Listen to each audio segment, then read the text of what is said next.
Edward H. on the line, and live as a wire once more. Ha ha! I knew it was you. Your timing is impeccable. We are in sync. Now, let's shift this baby into high gear and burn some fossil fuels on the road to deeper knowledge.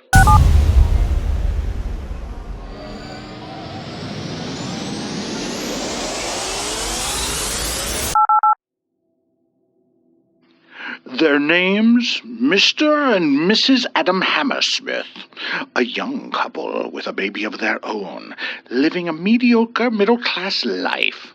Location, Winnipeg, Manitoba, Canada. Date, 2014. Many people hide in the flock and hope to never make waves or attract attention, to fit in and just survive on a bland normalcy the world once allowed. And so the Hammersmiths did, in the Great White North, as most people do up there.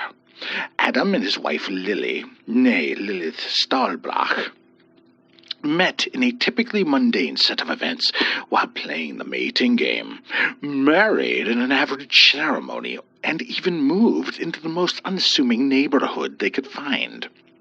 Soon they had a baby, and I'm pretty sure they would have had half more, just to fit in with statistics of their time. For the prosaic couple, their life might have been dull, and a list of unimaginative events and moments, but their demise would be a spectacular event, driving them both to the outlying extremes of human behavior.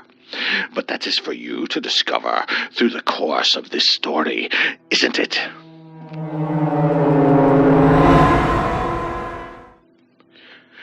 Despite running far from the unusual or bizarre, as typically happens, it comes barging into your life when you least expect it. Meet one Edith Hammersmith, loquacious and self-styled aunt of Mr. Adam Hammersmith, a black sheep of the family for many reasons, none of them completely of her own doing.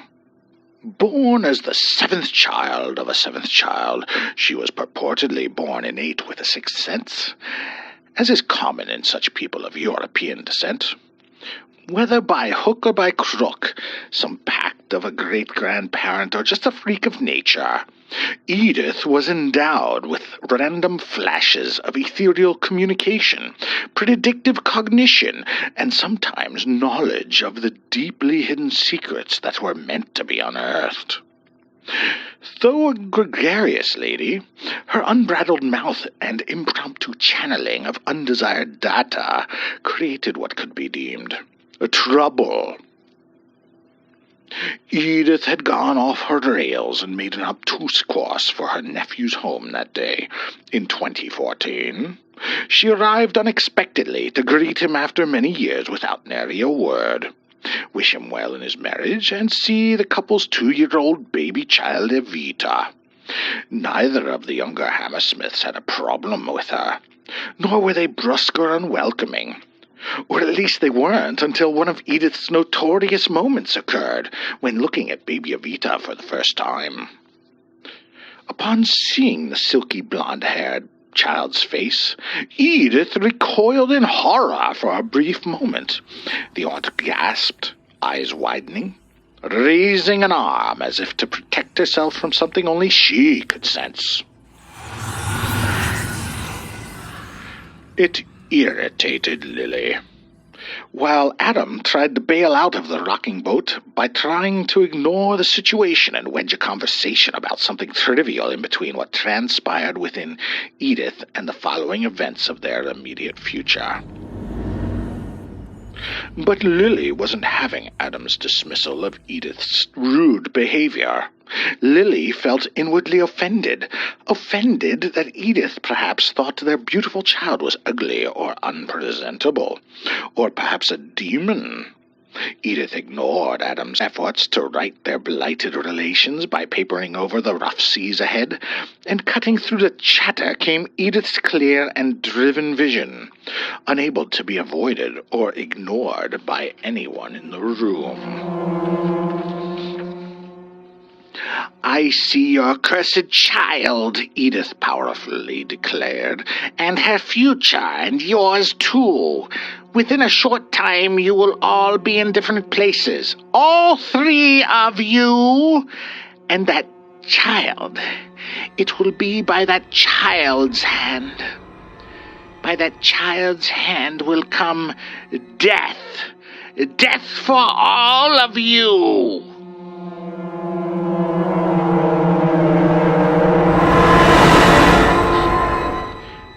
In the aftermath, that quiet after an explosive moment, came an inrush of anger, fright, and indignation. Lily was furiously screaming expletives at the apologetic aunt. Adam quickly ushered his blood relation from the house and made it clear to Edith that she should take a few more years before ever returning. And then began a span of broken normalcy within the Fresh family. The visitor's words were forever a recurring thorn in the relationship of husband and wife. Lily was obsessed with the divisive words. What did Edith mean by different places? Would there be a divorce and their baby taken into protective custody? And how dare they be told their child would kill everyone, or anyone? For months Lily fumed, until Adam was so thoroughly annoyed that his mild temperament and unassuming demeanor slowly turned to anger at his wife for being so stupid as to let the words of his loopy relative cause Lily such upset. And with time the words sunk into the susceptible mother. She came to accept the prediction of Edith. She obsessed on it more, growing inward about what it meant and what could possibly unfold in the future. Lily grew preoccupied with her own survival and compulsively skeptical and negative toward her own daughter's moral rectitude. Though barely 3 years old by now, Lily believed Evita was a bomb ready to blow, and behind the cutest and most innocent eyes was the calculating mind of a mass murderer. It warped the woman, furtively, unknown to her husband. The dark and disturbing revelations of Aunt Edith festered within Lily, until Lily was inwardly a pitch-stained cauldron of insecurity and deviousness.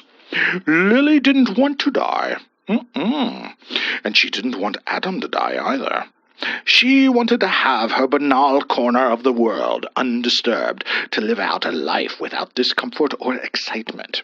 Yet the presence of her child only tormented her to the limits of mental overactivity and emotional agony. Worse, she hid it all tightly away, until it would blossom from her as pure evil. One evening, Adam came home to his darling family in the suburbs of Winnipeg to share a dinner with his two favorite women. However, when he sat at the table with his wife and child, he spotted a singular artifact on the table. A deep blue medicine bottle, sans label, with dropper. The vessel was half filled with a clear liquid. Lily inhaled awkwardly when she realized she had left it out, and Adam had seen it. The homemaker quickly snatched it away and buried it deep in her lap under the table. "What was that?" Adam grew suspicious. "Nothing," Lily replied, clearly guilty of something. Adam knew Lily too well. The woman he loved was as clear as glass to him, and he fathomed her inner turmoil growing since Edith predicted death for them all. He was now astoundingly perturbed by the growing possibility that his wife was going to do something unspeakable. Adam rushed around the small circular dinner table to grab his wife by the arm and yank her up. Lily grabbed the vial with her free hand and tried to hide it behind her back. He wrestled more aggressively than he ever had, bending her arm unnaturally far and making her howl with pain until he could obtain the blue medicine bottle and examine it What is this? Adam shouted. What? There were no markings on the bottle. Nothing below or around the side, and nothing on the dropper. He had to unscrew it to hopefully discern the content, and when he did, he exclaimed what was inside. Cyanide! Adam bellowed. How do you know that? His wife was shocked into furious shame. Burnt almonds! I know poison! I know cyanide! Michael grew insane with rage. He looked sideways to the table and deduced the liquid had been delivered into his dear child's water glass. He put down the dropper with a slam on the dinner table, picked up Evita's water glass and slung it against the distant wall, where it burst into a myriad fragments. Water staining the dainty wallpaper they so carefully chose when purchasing the house years earlier. When he brought his arm back from his throw, it was a balled fist, clenched hard as can be, and in the return swing, he backhanded Lily across the jaw, sending her reeling and knocking out a couple of her teeth. You fucking bitch! He howled in torment and anger. You are trying to murder our child, our innocent child! Your fucking demon child will kill us all! Lily cried out in self-justified defense. A wrath unlike anything Adam could have ever imagined blanketed the senses and sensibility of one Adam Hammersmith.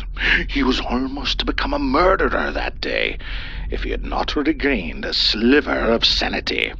You see, Adam was never a violent man, nor a passionate man, until that day.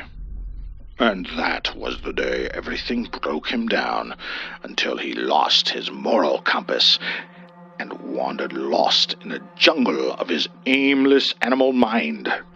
Adam punched and pummeled his wife of years, chasing her from room to room for an extended round of corrective measures that he felt were necessary to teach her to never cross a line that she willfully and with predetermined intention trespassed. Lily fought as hard as she could, clawing and biting, tearing at his flesh like an enraged beast. They unleashed lifetimes of pent frustration, caused by maintaining an air of normalcy and expected colorlessness. Husband and wife, of one flesh, abraded themselves into exhaustion.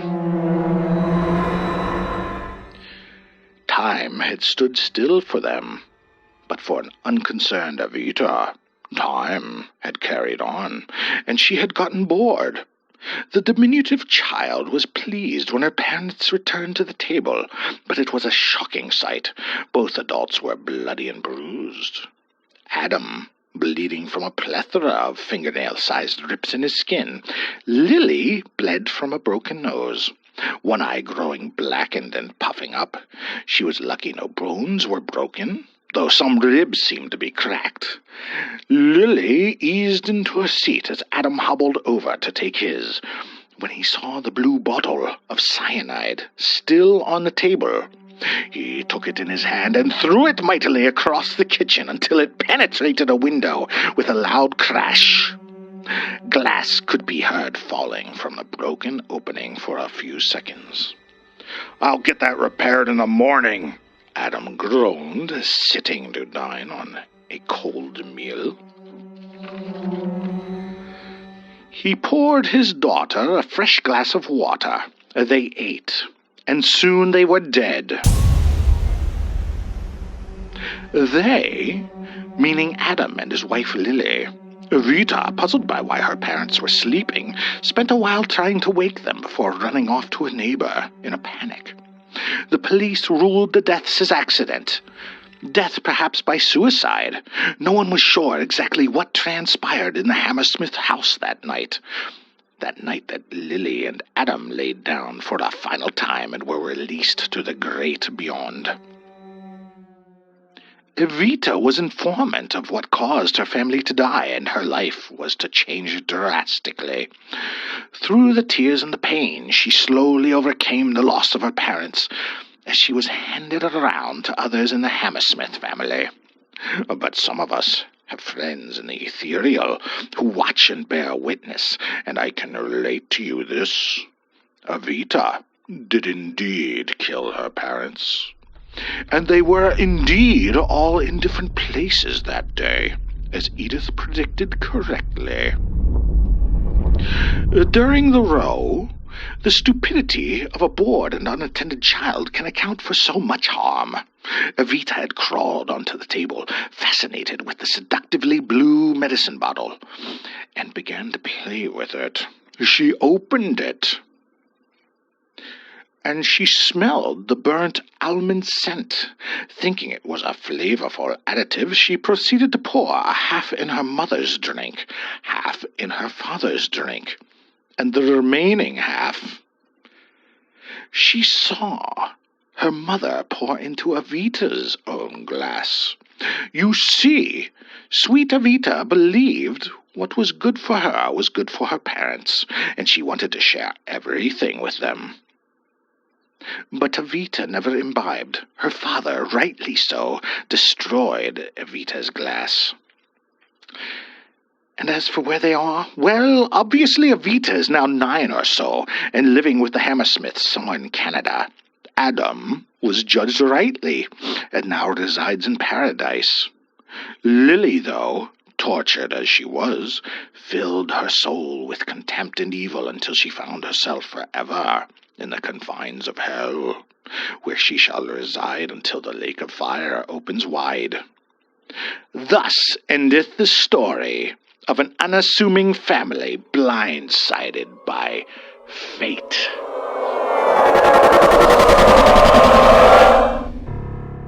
Like and subscribe before I die, and ring the little bell or you will surely go to hell. Oh, we're telling spooky stories. This is not a spooky story. Oh, there's no way on the couch I can sit. Depends how you look at it. It is kind of spooky. I guess so. Wait, that's it? That's the end of the story? That is a